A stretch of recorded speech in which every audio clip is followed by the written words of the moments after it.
This is the second of the Fairlanes that are at my house. This vehicle no longer belongs to me. I gave it to my son, who is now 15, years ago. I told him that if he wanted a car, we would build one together, and he liked this car. I had actually sold it outside of the family after it got wrecked in the front, and it made its way back. He and I, over the past 2.5 years, maybe almost 3 now, have done a lot of work. It had no engine. It sat.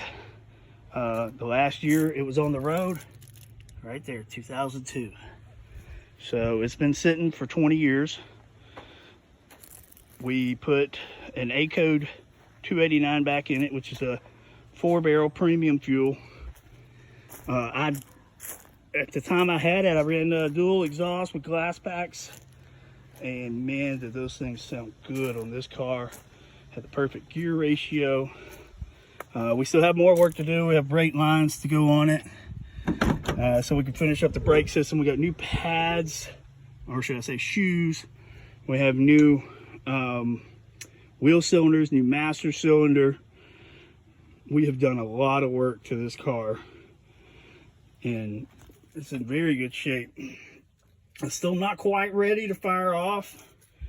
The car we got the engine out of had been in an accident and had cracked the timing cover. So we're going to replace the timing cover in the very near future.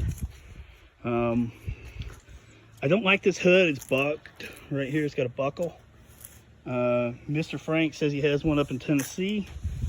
I'm going to take a look at it when I can and see if between the two I can make one work. Carlos is most likely going to do the body and paint work for us when my son saves up the money, of course.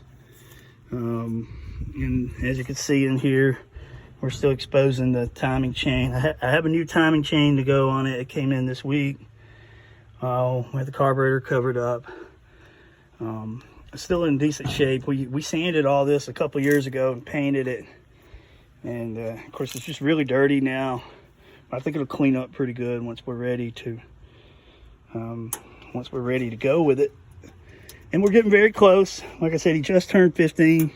I want to get it running sooner than later because I want him to practice driving it before he gets to the age where he just hops in a car and just drives down the road. I want to be with him. I don't want him to drive it by himself in the early stages. These old cars are very finicky. They handle differently. They have different weight, different braking than modern vehicles. Another thing that this car had that we thought was really cool is the vent visors. I don't know what they're called. If you guys know what they're called, just message me and let me know. It needs a bath right now. Looks way better when she's washed. My son did say he's going to paint it back the original color, which this is the original color here. It has had one paint over. I had it painted in 96, 97, somewhere in that area. Maybe a little later. I actually took it to a couple of cruise ends and won a couple of trophies with it back then. So this is it. He's definitely, I want to get him a new carpet, or I want him to get a new carpet. And if you guys have any ideas on getting these headliners to go back up in there like this without having to replace the whole thing, some kind of tape or adhesive, I would much appreciate the knowledge.